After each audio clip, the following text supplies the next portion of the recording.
I talked my dad in to come over there for the dedication, and he sat right here in the front row.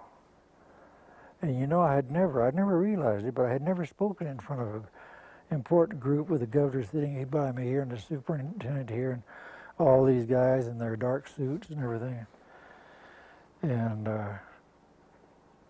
it come to me where they introduced me, you know, and the first thing I was going to focus on my dad and try to make him feel proud, you know, of what I had accomplished through that short a time that I've been in the arts. And I didn't have any voice. Just completely gone, no voice.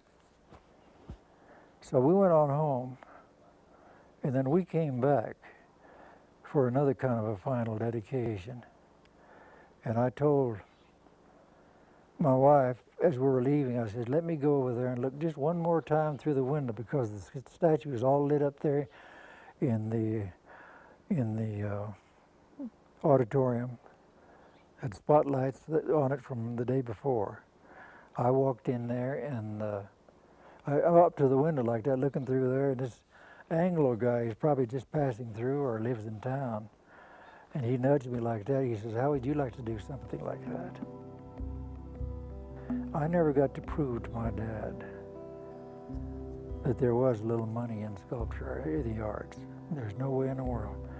Because he got old and he died. Mama came to some of my openings, but my dad missed all of that.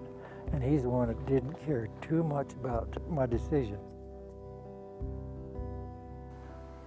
When I was quite young, a somewhat famous Indian artist who was just a child at the time did a drawing of a buffalo.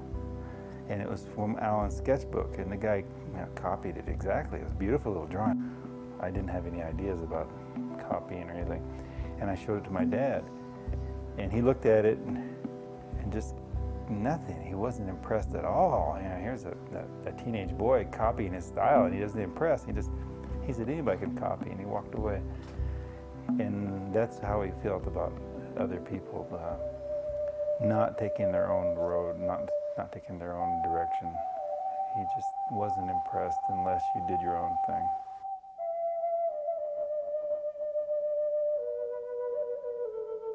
His mother was a very strong in religion. They were Dutch Reformed. His mother came to him one time and she said, son, do you go to church? Are you going to church here in Santa Fe? After he was married to me.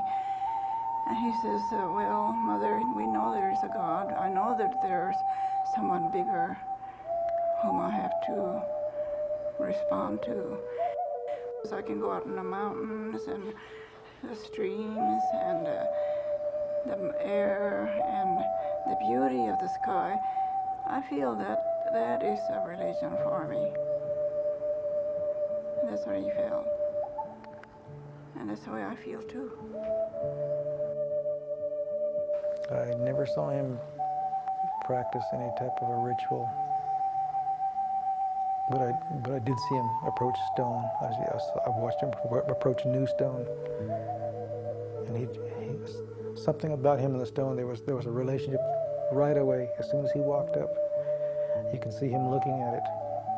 He'd walk around and touch something here, and then walk around and back and look at the grain, and take his pocket knife out and a little bit of carving here.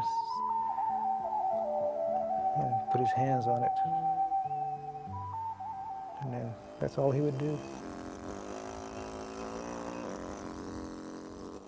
Well, a lot of times, you know, the stone itself suggests something. That's the reason I have so many pieces of odd shapes around, because a lot of times, right away you can see something just from the shape of the stone. It'll suggest something, and you play with the idea maybe with on a sketch pad, and if it looks interesting and there's possibilities of it doing something for you, why you start carving it. And then at other times where I come out here and I see a piece of stone that suggests something so strongly that I can just start cutting right away.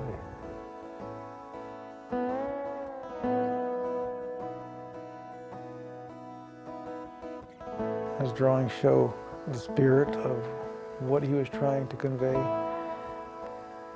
But it wasn't until he started doing his bronze and his stonework that you could actually feel it when you walked up to a piece and touched it. That's when you could really feel that he had put his soul into it and his spirit. I think one of the things that really got me into three-dimensional thinking is the subject matter that I was doing.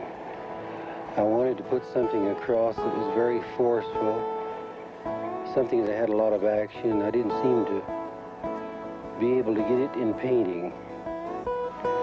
I think most of my themes for my paintings and sculpture derive from stories that were told to me by my father and the hardships that my father and mother had gone through, especially my father during the time that he was on the warpath with Geronimo.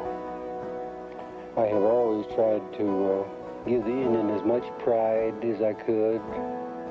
I always like to see my father's face or my mother's face have a feeling of pride when they look at some of the things that I was doing. I tried to bring this out as much as I could.